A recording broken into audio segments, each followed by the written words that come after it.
Okay, magandang umaga po sa ating lahat and dito sa Pilipinas ay Saturday. So ayan, it's time for your sa mga audience ko dito sa Donmar TV ha. Alam niyo naman Saturday ngayon no. It's a very good thing kung bigyan natin ng oras yung ating mga pamilya, 'di ba? Pwede kayong lumabas sa bahay ninyo tapos kung saan-saan kayo pupunta na magbanding-banding naman kayo kahit minsan, di ba? Huwag puro sa kabit ninyo.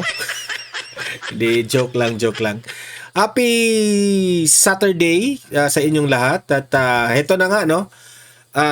Pag-usapan natin ang mga bagong kaganapan sa mundo ng politika at pag-usapan natin always dito sa Donmar TV ang mga kapalpakan. At tayo naman dito ng Donmar TV ay kritisismo tayo sa mga maling gawain ng ating gobyerno. No? Minsan, meron namang tama na mga ginagawa, pinupuri natin yan. Yung iba naman, talagang magkikritik tayo kasi maling-mali naman talaga. Okay? Kasi po, meron pong nag-trending ngayon na balita na merong isang congressman, no, nag-resign. Itong congressman na ito nag-resign and it creates controversy na di umano ito raw congressman na ito ay nag-resign siya bilang congressman dahil umano sa issue ng impeachment pressure. So, ibig sabihin ay hinala ng mga tao ay nag-resign ito baka hindi na niya matake ang kaguluhan sa Kongreso. Alam niyo naman natin, dyan sa Kongreso, hati yan At dyan sa Kongreso, para bang hindi na nasusunod yung prinsipyo mo. Kasi kung susundin mo yung prinsipyo mo, wala ka talagang, hindi ka mabibigyan ng yung mga inire-request mong mga projects ng inyong tawag doon, ng inyong constituents sa isang party na nire-representa mo, na may plano kang ganito yung gagawin mo, wala. Magbumukha kang ikaw pa yung may kasalanan kasi sasabihin ng mga constituents mo, ano bang nagawa mo bilang congressman? 'Di ba? You promised us to na ganito, ganyan ang gagawin mo. Kaya nga binoto ka namin kasi naniniwala kami sa kakayanan mo, 'di ba? Pero hindi mo nagampanan, hindi mo nakayanan yung mga pinagsasabi mo at nagpromise ka, 'di ba? O kasi ang hindi maganda sa mga nangyayari sa Kamara o sa House of Representatives, dapat sumunod ka sa mga kung ano ang utos ng majority o yung leader ninyo, dapat susunod ka. Kung sasabihin nila na dapat pipirma tayo dito sa impeachment ni VP Sara, dapat ka talagang pipirma kasi kung hindi ka pipirma, you will be left alone. At lahat, kokontrahin ka. Kahit labag sa kalooban nila, pero napipilitan na lang silang magpanggap na they are for impeachment ni VP Sara. So siguro, yan ang sabi ng iba sa comment section at sa lahat ng mga nang intriga dito na nag-resign na lang ang isang congressman na ito. Mamaya ipapakita ko kasi in-interview siya nag-resign na lang siya kasi hindi na niya kaya yung pressure Okay, mamaya pag-usapan natin yan. At pag-usapan rin natin ang mga kaalyado ng mga Duterte. Kung mapapansin ninyo, lahat na siguro ng mga unang-una, yung leader ng mga DDS, wala naman tayong dyan, no? Di naman natin yan dine-deny. Ang leader po ng DDS is syempre si Tatay Digong yan. Okay? Kasi si Duterte nga, sinusuportahan. So, si Duterte, kinulong nila. Kinulong ng administrasyon na ito. Si Attorney Harry Roque, anong nangyari kay Attorney Harry Roque? Hindi na siya makauwi-uwi dito sa Pilipinas kasi kung uuwi siya dito sa Pilipinas, ikukulong rin siya. Kinasuhan siya ng kinasuhan ng administrasyon na ito. Di ba? Ganyan. Basta kaalyado ka ng mga Duterte, ganyan ang mangyayari sa'yo. Sino pa? Si VP Sara. Pati ang asawa ni VP Sara nadadamay sa kalokohan ng administrasyon na ito. Anong ginawa nila kay VP Sara? They are so desperate ni VP Sara na i-impeach si VP Sara. Kasi sila po'y natatakot na ito ay mananalo sa 2028. Tatlo na. Si Pastor Apollo Kibuloy na ang daming nagmamahal dyan sa taong yan. Dahil sa mga itinutulong niya dito sa mga mahihirap, especially dyan sa Davao. Ano ginawa nila kay Kibuloy? Na alam nilang si Kibuloy ay matalik na kaibigan ni former President Duterte. Kinulong nila. Kung ano-anong mga akusasyon, aligasyon na ibinabato nila kay Pastor Apollo Kibuloy at ikinulong nila while the case is ongoing. Di ba? Bakit ko ba nasabi ito? Na, yan, si Robin Padilla ngayon, plano nilang sampahan na naman ng umuugong ang balita ha, na plano na naman na sampahan nila ng kaso kasi tinulungan raw si Senator Bato de, isa pa yan, si Senator Bato de la Rosa. Isang known kaalyado ni Tatay Digong. Anong ginawa nila? Gagayahin nila yung nangyari kay Tatay Digong. Si Bato. Willing nilang isurrender si Bato doon sa Hague. At itong si Robin Padilla na inakusahan nilang tumulong raw kay Bato para makatakas si Bato at magtago, ay plano na naman nilang kasuhan si Robin Padilla. Okay? At heto pa, pati itong mga supporters, ito yung delikado ha, sa sobrang daming problema ng Pilipinas, isa pa yung flood control na yan, mas inuuna pa nila itong mga supporters ni Duterte na gusto nilang sampahan ng kaso. Itong issue ngayon ni Attorney Harold Respicio. Okay? Na kakasuhan raw nila ng inciting to sedition. Hindi ako marunong sa batas kasi hindi naman tayo lawyer. Mamaya papanoorin natin yung balita na yan kung meron ba talagang inciting to sedition ng nagawa nitong si Attorney Harold Respicio. Kilala naman natin itong si Attorney Harold Respicio. I-explain natin yan. Kasi kung mapapansin ninyo, no, talagang sunod-sunod na ang mga hanay ng mga DDS, ang mga ipinapakulong nila. Yan ang trabaho ngayon ng administrasyong ito. Ipapakulong ang kumontra sa administrasyon. Ipapakulong nila. Pero yung problema kasi malapit ng tag-ulan ha. Remember, it's May. Last week of May na tayo, no? Last week of May. Pagdating ng June yan, uulan na naman yan. Tiempo na naman ng ulan. Baha na naman yan. Di ba? Sasabihin na naman yan, normal na ang baha. How many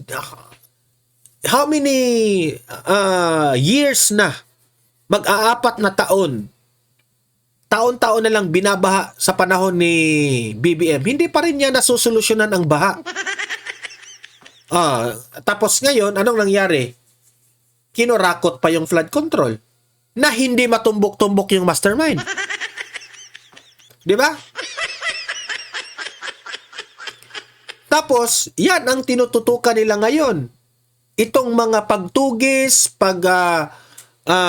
pagkaso ng mga kalaban ng mga, diyan sila nakatutok.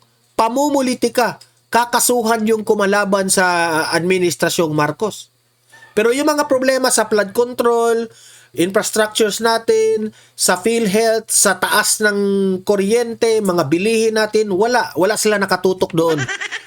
Nakatutok lang sila sa ayuda, namimigay ng bigas, namimigay ng mga AX, namimigay ng mga kung ano-anong mga ayuda. Hanggang kailan man tayo lilinya? Hanggang kailan man tayo pipila para kumuha ng pera at kumuha ng ayuda at bigas? Umaasa tayo sa gobyerno. Yan po ay hindi gusto ng taong bayan, yung pamimigay ninyong ayuda. Kasi nagmumukha kaming mahirap niyan. Kahit mahirap tayo, mas lalo nilang ipinamukha sa atin na mahirap talaga tayo, na nangangailangan tayo ng ayuda. Nangangailangan tayo ng bigas. Instead na gobyerno kayo, ang dapat na ginagawa ninyo ay iangat ninyo ang buhay ng mamamayang Pilipino. Hindi yung namimigay lang kayo ng ayuda at pera at bigas para sa pagdating ng eleksyon, makakaalala na naman ang mga tao sa inyo na ito yung namigay ng bigas, ito yung namigay ng ayuda, iboto natin ito. Yan ang tandaan natin mga Pilipino sa mga nanonood dito sa Donmar TV. Ang gobyerno na laging namimigay ng ayuda, laging namimigay ng bigas, that means gusto nilang habang buhay tayong ganyan. Habang buhay tayong umaasa sa kanila. They want us to bow to them. Sila lang yung mayaman, tayo mahirap tayo. Ganyan ang gusto nilang mangyari. Wala sa kanila ang malasakit na tayong medyo aangat naman yung buhay natin konti isa-isa. Wala sila niyan. Okay? Kung buong akala ninyo, mga loyalista at mga dilawan, na natutuwa kayo, na nabibigyan kayo ng mga ayuda at mga pera at mga bigas, kung akala ninyo tuwang-tuwa na kayo dyan, nagkakamali kayo. Kasi pansamantalang panglipas gutom lang yan. But at the end of the day, ayaw nilang maangat konti yung buhay natin.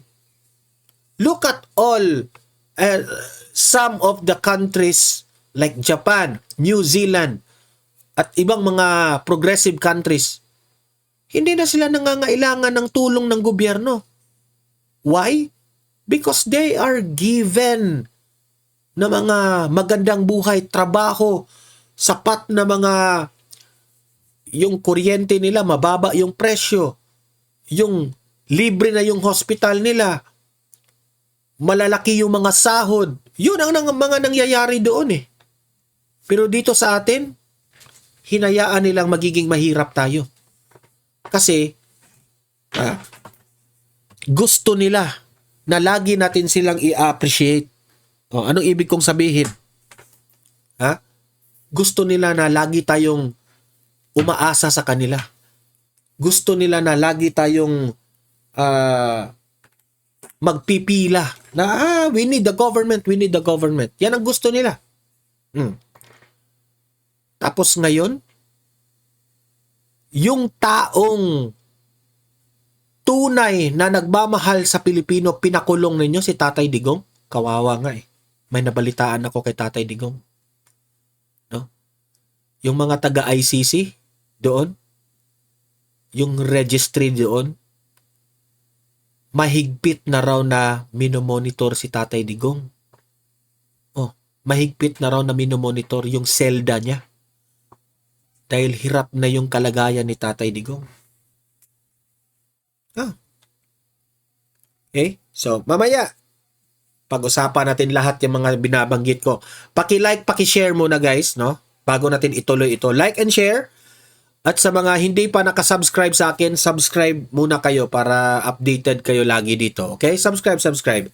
Pero bago natin ituloy ang kwento na yan, ay gusto ko munang magpapasalamat sa mga audience dito sa Donmar TV na laging mga nanunood dito sa atin. Itong si Lynn Pinlac, Good morning, Donmar. I've been watching your report from the Philippines, Davao City. Ma'am, thank you, Ma'am Lynn. Thank you very much. Ano ka? Mabuhay ka, ma'am. Efren Luzano, good evening, Donmar, watching from Saudi Arabia. Ayan, good evening rin sa iyo, no? Ingat-ingat po kayo dyan sa Saudi Arabia, Sir Efren. Ayan.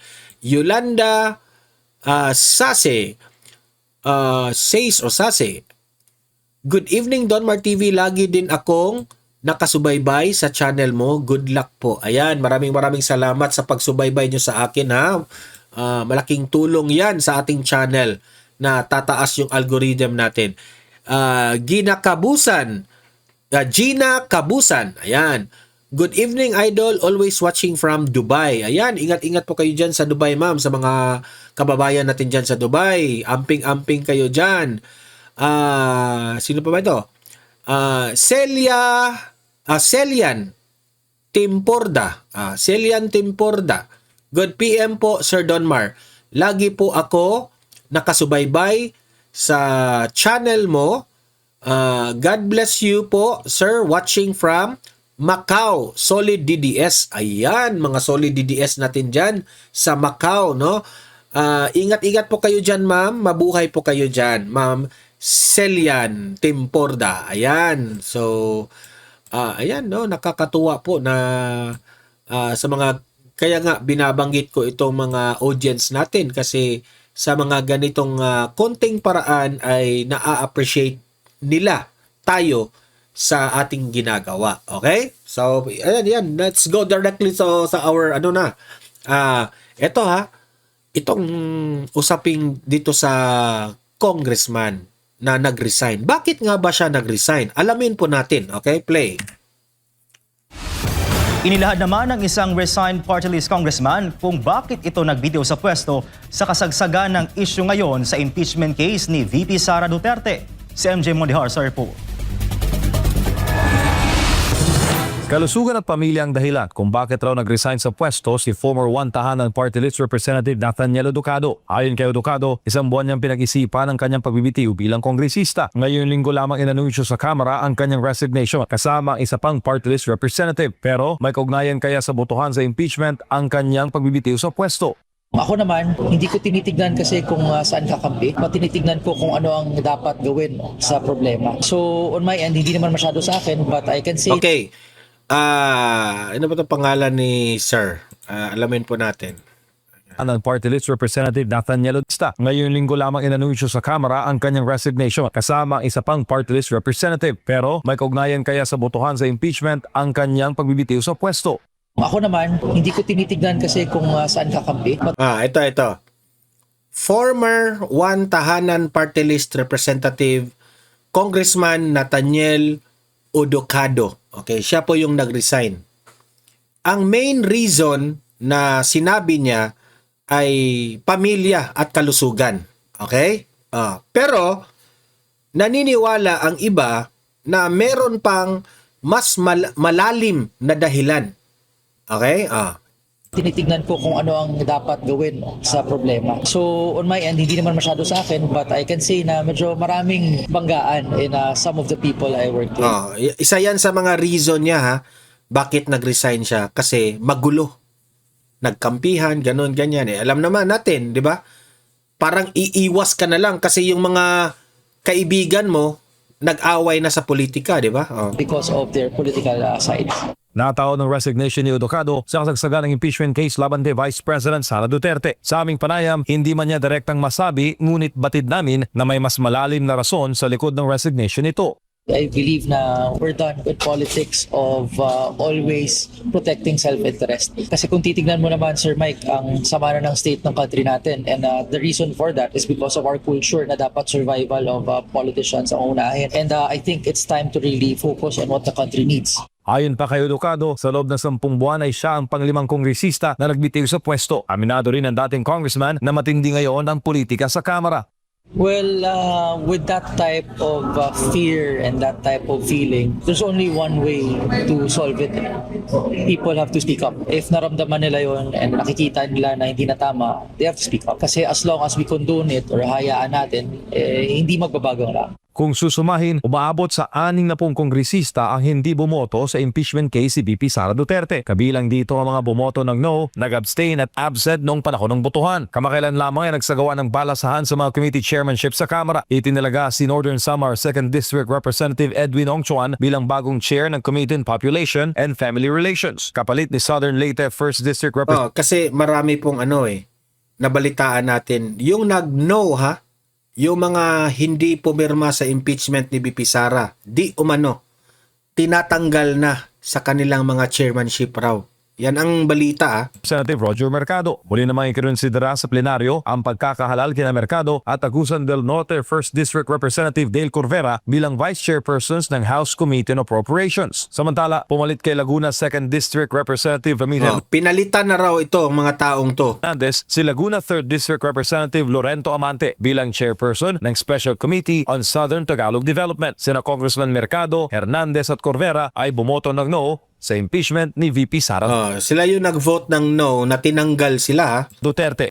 Medyo malaki yun. Although kahit na ang number of support from the previous impeachment increased, 60 is still a big number for people who are showing na ayaw namin sumunod. Para sa Diyos o sa Pilipinas kung mahal. So, yun po, no? Yan po ang baho ng House of Representatives na hindi nila maitago-tago. Kasi alam mo yan yung baho talaga, lulusot yan. Namalayan nyo ba? Yung sa bahay ninyo, kapag merong mamatay na daga, kahit tagong-tago na yung daga, kung saan na tinatago o saan man na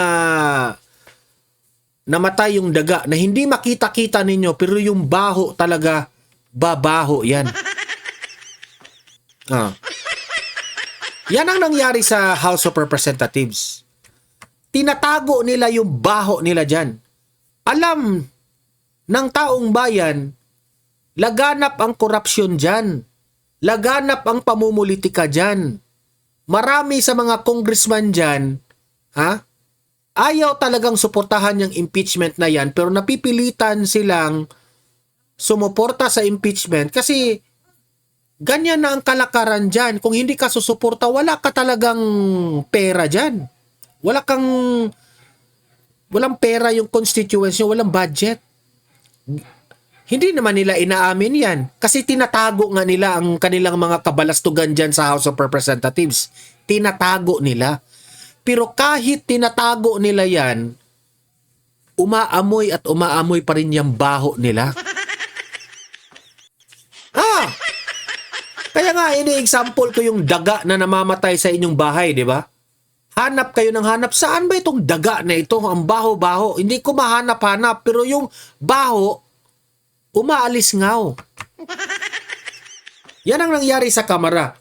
Kayong mga congressman na mga palpak dyan at pasaway, kahit itatago nyo pa yung mga baho nyo dyan, talagang sisingaw at sisingaw yan. Mga gago kayo. Ganyan, no? That's the sad reality of this administration. Wala Mga abusado na sila sa bini-baby-baby ni BBM itong mga taong to Yung mga congressman na yan, bini-baby-baby ni BBM. Kaya, kung ano yung utos ni BBM, kung sasabihin ni BBM, gawan nyo ng paraan yan na si VP Sara ay ma-impeach yan. Wala, susunod talaga sila. Susunod talaga yan.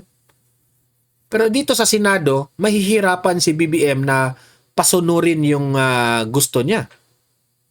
Kasi, may mga prinsipyo yung ibang mga senador. Yung mga majority na, yung 13 majority na senators, yun na lang siguro ang matino dito sa gobyernong ito. Sila na lang yung matino. Tapos, unahin ko na lang ito Ay, hindi pala. Kung mapapansin nyo, si Cheese Escudero, isa siya. Hindi ko na lagay itong video ni Cheese Escudero dito Si Cheese Escudero, isa siya sa 13 na ano tawag doon, na gustong palitan si Soto. Okay? Alam naman natin si Soto. Maka-administrasyon yan, no? Kay BBM yan. Ngayon, itong si Chis Escudero ngayon, kinasuhan rin nila. Kasi, si Chis Escudero, parang, dumikit konti dito sa hanay ng mga Duterte senators. Di kinasuhan. Anong sabi ni Senator Aimee? Kapag hindi kayo sasama sa minority, kasi gusto nilang tanggalin si Senator Peter Alan Cayetano bilang Senate President, kasuhan kayo kung hindi kayo sasama sa minority. Tingnan nyo ngayon, plano hindi na talaga nagkamali si Senator Aimee. Si Jinggoy Estrada may kinasuhan na. Kinasuhan na. Some of the senators, i-deal nila yan. Ayaw niyong sumama sa amin? Kung hindi kayo sumama, kakasuhan ko kayo. Kasuhan kayo ng administrasyon.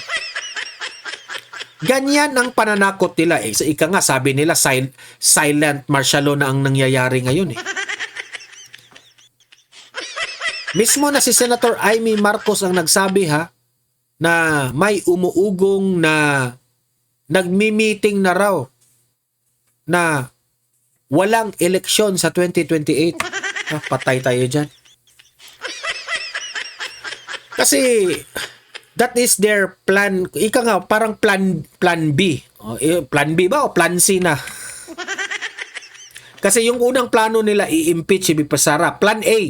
Plan B. Kapag si VP Sara ay magtagumpay dito, sa plan B nila, dapat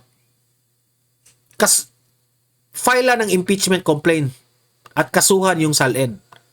Plan C, kung hindi uubra doon sa Senado, kung hindi ma-impeach si VP Sara, walang eleksyon sa 2028. Yan ang plan C nila, desperado na.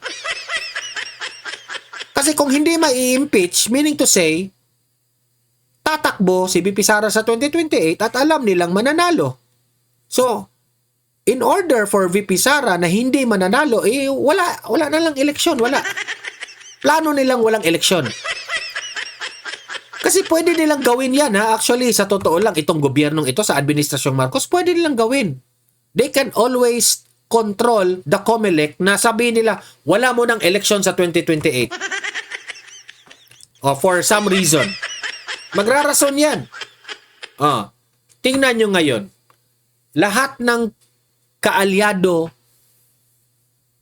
ng mga Duterte, kinasuhan nila. Tingnan ninyo kahit itong mga supporters, no, ng mga Duterte.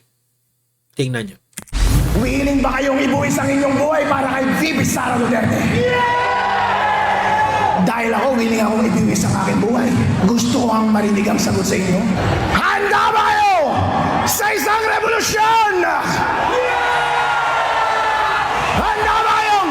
Hindi ko lang alam kung sa tingin ninyo, may ginawa bang inciting to sedition itong si Attorney Respicio? Hindi po ako, magaling sa batas. Pero ito raw yung video kung saan nangyari ang inciting to sedition. Okay? Ibuwis ang inyong buhay para kay VP Sara Duterte! Ito ang bahagi na naging talumpati ni Reyna Mercedes Isabela Vice Mayor Attorney Jerrel Harold Respicio sa dinaluhan nitong pagtitipon. Ini-upload ang naturang video sa mga social media account ni Vice Mayor Respicio noong May 19. Kanina, naghain ng reklamo sa National Bureau of Investigation ang Cybercrime Investigation and Coordinating Center o CICC laban kay Attorney Respicio. Reklamong inciting to sedition at inciting to rebellion in relation to Cybercrime Prevention Act. Ayon kay CICC Executive Director Undersecretary Renato Aboy Paraiso, hindi nararapat gamitin ang social media para manghikayat ng pag-aaklas laban sa pamahalaan. Uulitin ho namin, hindi ito hakbang para para sikilin ang malayang karapatan ng ating mga kababayan sa kanilang pamamahayag at paglalabas na sa loobin. Ito ho yung ang threshold ho nito pag lumagpas na yung rights nila of expression and crosses the boundaries of inciting to sedition, inciting to rebellion, yung mga cybercrimes na ho natin. Matapos matanggap ang reklamo, ipatatawag naman ng NBI si Atty. Respicio upang hingin ang kanyang panig. So, doon lang muna ang gagawin nga natin, papasabwi na si Atty. Respicio to hear his side. After that, we will make a recommendation and eventually, kung ano yung findings, we'll file a complaint to the Department of Justice. Babala ng mga otoridad, maging babala na rin nila ito para sa sino mang nagnanais manawagan ng paglaban sa pamahalaan. Ayon sa NBI Director, hindi anya nararapat na ituring itong biro lalo na kung makakaapekto ito sa national security. Hindi raw dapat itong ituring itong biro. Sa tingin ko naman si Respicio, hindi man yun biro yung sinabi niya. Nagalit nga eh. Hindi yun biro. Pero I'm not so sure ha. Gitna tayo. Ito kasing si Atty. Ito yung comment ko dyan ha. Si Atty. Respicio kasi very expressive, very passionate, no? Kung mapapansin mo, the way siya magsalita, talagang may anger, very expressive, very aggressive, na to the point na kung titingnan mo itong si Atty. Respicio, mayabang. Okay? Pero, kung hindi mo papansinin yung yabang na nakikita mo sa harap, kung pakikinggan mo ang kanyang mga pananalita, lahat naman tama. Tama naman si Respicio. Siguro, duda ako dito kay Respicio, pinagtripan talaga o pinag-initan siya ng administrasyon kasi nagmumukhang mayabang eh. At talagang very expressive to the point, magugustuhan siya ng mga supporters ng mga Duterte. Kasi, kitang-kita mo yung tao eh, na walang halong kaplastikan. Talagang no filter. Sasabihin kung ano yung nararamdaman sa puso niya. In the case na meron po siyang nagawang inciting to sedition, that is debatable. That is yet to be argued in the court kung talagang may inciting to sedition na nangyari. Kasi kung tutuusin, attorney itong si Respicio. So alam niya ang kanyang ginagawa, attorney siya eh. 'Di ba? Bago siya magsasalita ng ganyan na sinabihan siyang mayroong inciting to sedition, alam naman siguro niya kung ano yung inciting to sedition. So sa tingin ko, he is very confident na wala siyang ginagawang inciting to sedition. Di ba? Kaya nga, sabi ko, nakakatakot na po na mag-express ngayong panahon ng administrasyon na ito. Mag-e-express ka lang sa galit mo, especially sa lumalaganap na korupsyon dito sa bansang ito. Mag-e-express ka lang sa galit mo, kakasuhan ka na. Yan ang hirap. Kasi dati sa panahon ni former President Duterte, mas grabe pa nga yung ginagawa ng mga Duterte haters. Yung mga dilawan, yung mga makakaliwa, mas grabe pa nga. Meron pa nga doon. Gusto nilang patayin si Duterte, pero anong ginawa ng administrasyon? Wala. Binabaliwala lang nila. I mean, this administration of Bongbong Marcos is very sensitive. Ang daming problema ng Pilipinas, ang inyong inatupag, ito pa. Yung mga taong galit sa mga kapalpakan ng gobyerno, nagalit sila sa kapalpakan ninyo, kinasuhan nyo, dahil nagalit sila. But anyway, hindi naman tayo, dito sa Donmar TV ha, hindi ko kinakampihan ang taong gumagawa ng inciting to sedition. Mali yan. Mali talaga yung inciting to sedition na nang aakit ka na sirain ang gobyerno, nang aakit ka na gibain ang administrasyon o gobyerno, mali yan. Mali talaga yan. As in, no. Di ba? Mali yan. Pero, sa tingin ko, dito sa, this is my own opinion ha, sa the way kung nakita yung video ni Atty. Respicio, it's an expression of anger to this government that is not doing his job. Wala akong nakikita na, oy, kayong taong bayan, halina kayo, gibain natin itong gobyernong ito. O kayo mga kapulisan, sumama kayo sa amin, mga kasundalon, sumama kayo sa akin, gibain natin itong gobyerno. Wala akong nakikitang ganyan kay Atty. Respicio. So walang inciting to sedition. For me ha, sa akin lang.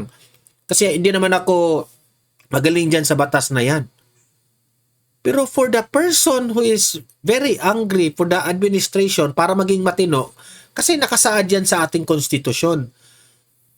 Legal po ang mag-rally. Legal po ang mag-express ng kritisismo sa gobyernong ito. Legal yan. But not to the point na mang-aakit ka na sirain natin ang gobyerno. Okay? So, kinasuhan nila. Kasi alam nila, siyempre naaapektuhan na siguro sila. Kinasuhan nila. People depensa yung hero. The elements are there. Nagkaroon ng pagpupulong, nanawagan siya. Hindi naman po importante na yung respond na hindi ano. Pero yung papanawagan, doon po papasok na yung kaso. Dagdag pa ng CICC at Di ko lang alam ha kung meron bang panawagan na ginawa itong si Atty. Respicio kasi hindi po complete yung video na ipinakita nila. NBI. Posible rin na magsampa sila ng disbarment case laban sa naturang abogado. Pag tinignan mo yung elements ng mga crimes na binanggit namin, ando doon lahat pasok lahat. Bakit? Abogado ka ba? Na masabi mo yan? Abogado naman pala si Matibag. Yes, attorney pala si Matibag. Okay. Sige. Attorney pala si Matibag. Ito, attorney Melvin Matibag. Okay. Sa tingin ni Matibag, bilang isang abogado, meron pong inciting sedition. Okay, sige. Pero, sir, ang dami ninyong pwedeng ang dami ninyong pwedeng tingnan na mga problema sa Pilipinas. Ito pa sa Bisaya pa gidaginot pa ninyo ni. Ha? At isa siyang abogado. So, hindi rin maalis dito na maaari siyang kasuhan ng disbarment sa Integrated Bar of the Philippines. Paano pa ho to? Commission na ho ng crime to. Diba? So, and you're correct. We will be filing disbarment cases sooner rather than later. Panawagan naman ng Presidential Communications Office o PCO na maging maingat sa pagpo-post at maging sa mga binabasa o napapanood, lalo na't laganap nila ang fake news sa social media. Pangalagaan din natin yung kapakanan ng bawat isa kasi nakaka-apekto ho ito. Nako, ewan ko na lang no, pero sige. Hindi na ako magtataka sa administrasyon na ito kung ang daming kinasuhan nila na mga kaalyado ni Tatay Digong. Heto pa, Robin Padilla na naman ang plano nilang kasuhan. Ito. Nanawagan si Akbayan Party List Representative Percy Sendanya sa mga otoridad na imbestigahan si Senator Robin Hood Padilla dahil sa posibleng obstruction. Ito naman si Sendanya, hindi naman ito maka-administrasyon. Dati na itong galit sa gobyerno. Sila, itong hanay nila ang ano. Ang problema dito kay Sendanya is talagang ginagamit niya si BBM. Ginagamit niya ang administrasyong BBM para banatan itong mga kaalyado ni Duterte. Kasi gusto rin nilang mamuno sa bansang ito They are preparing for 2028.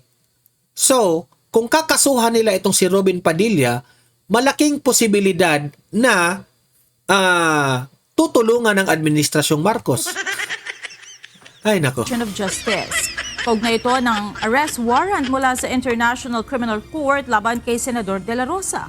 Iginiit ni Representative Sendanya ang investigasyon kay Senator Padilla dahil sa pagkumpirma nito na isinabay niya sa kanyang sasakyan si Senator. Pero kung nakinig kayo sa vlog ko kahapon, inexplain yan ni Robin Padilla ha. Wala siyang tinulungan, hindi niya tinulungan si Bato na itago o itaka si Bato. In the first place, Bato is free to go out of the Senate kasi walang warrant of arrest. Senator De La Rosa nang umalis sa Senado noong madaling araw ng May 14. Imbes na maging palusot, nagmistulang confession ng pahayag ni Sen. Robin. At the very least, our authorities should investigate and question Sen. Robin on the whereabouts of Bato and file the necessary charges. So, yun sila, no? Sa tingin ko naman, papansinin yan ng administrasyon. Kasi si Robin Padilla, kaalyado ng mga Duterte. So, papansinin yan. Yung confidential fund, sila yung nagpasimuno dyan ni Franz Castro. Pinansin ng administrasyon. Ang duda ko dyan. Kaya ikaw, Senator Robin Padilla, mag-ingat-ingat ka, sir. Kasi ikaw na naman ang target nila ngayon na kasuhan. Okay? Ito po yung nakakalungkot na balita ni Tatay Digong na mahigpit ng monitoring doon sa ICC ng registry. Ang kanyang selda. Kasi nga, yung kalusugan ni Tatay Digong, no? Ang kalagayan niya. Ito po, pakinggan po natin itong balita na ito. Tiniyak ng International Criminal Court Registry na mahigpit ang isinasagawang cell monitoring kung saan nakapiit si dating Pangulong Rodrigo Duterte. Layunin nitong maagapan ang mga insidente ng pagkatumba ng dating Pangulo bunsod ng kanyang katandaan at maraming karamdaman. Iniulat ng ICC Registry na inayos na nito ang kanyang selda at mga visiting room upang mas maging ligtas at madali ang kanyang pagkilos, kalakip ang ulat na hindi nakaranas ng anumang pagkatumba ang dating Pangulo sa nakalipas na 30 araw. Bagamat nananatiling confidential ang mga detalye sa kanyang iba pang mga karamdaman, sinabi ng registry na patuloy na minomonitor ang kalusugan ni dating Pangulong Duterte at may buong access ang kanyang defense team sa kanyang mga health record. Okay. Ano bang comment ko dito? He is not granted na mauwi dito sa Pilipinas. Yung interim release ba? 'Di ba? Kung naalala nyo yun, hindi ginagrant ng ICC yun. Tapos ngayon, heto yung mangyayari. Sa sobrang katandaan ni Tatay Digong, natutumba na siya doon, nanganganib na nga ang buhay niya. Ngayon, ang tanong ko sa taong bayan, at sa buong mundo, ito yung tanong ko, inhumane pa ba ang ginagawa ng ICC? Kinikilala pa ba ng ICC na tao ito? Kinikilala pa ba ng ICC na this is a senior citizen? Matandang tao to na may kalagayan, may sakit?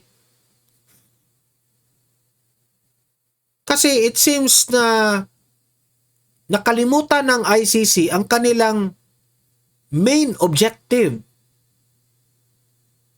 Nandyan kayo, ang ICC, to save humanity. Baka ano lang yan, propaganda lang yan sa inyo. Tapos ginagamit nyo lang ang kayo yung magsasalba sa pang-aabuso sa humanity, pero kayo rin naman ang aabuso kayo dito sa taong ito. So nasaan ngayon yung mission, vision ng mga ICC? Ano ba ang mission ninyo? To save humanity, di ba? Pero sa ganito, anong tingin nyo dito sa taong ito? Kriminal na talaga yung tingin ninyo. Kahit nga kriminal, di ba? Baka nakalimutan ninyo mga taga-ICC. Ang kinangkampihan ninyo mga kriminal. Yung mga namamatay doon sa extrajudicial killings nung panahon ni former President Duterte, Mga kriminal yun.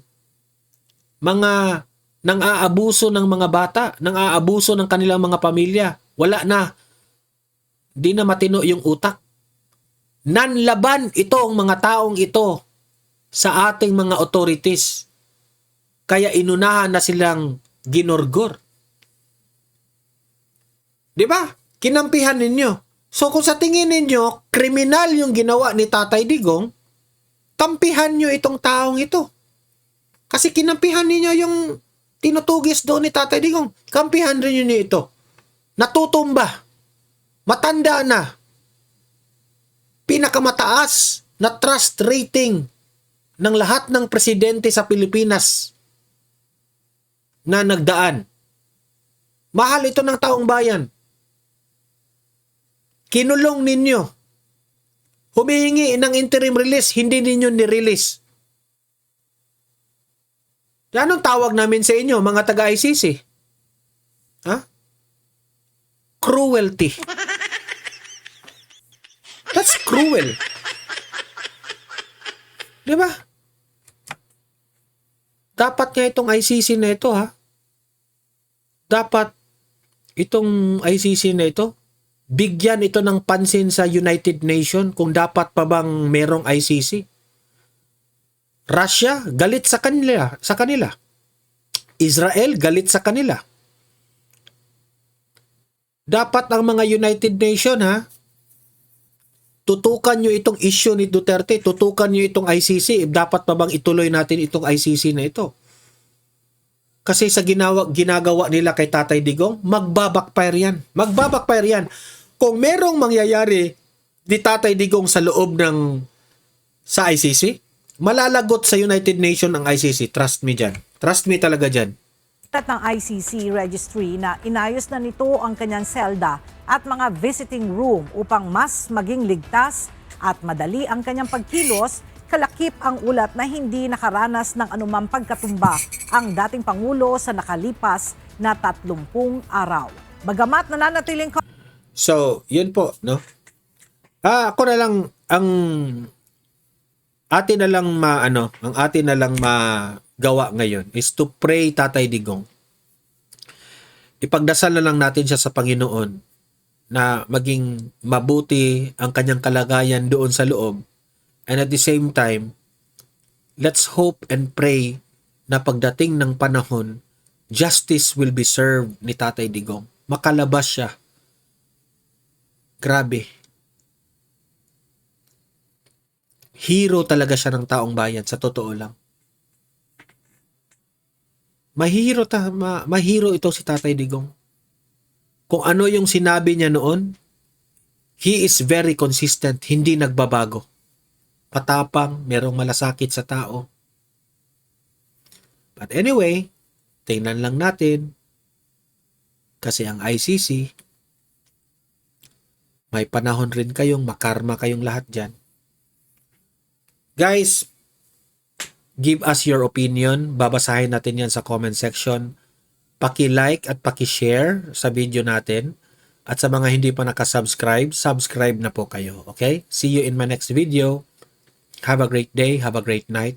God bless po sa ating lahat. Mabuhay ang Pilipinas. And God save the Philippines. Bye-bye.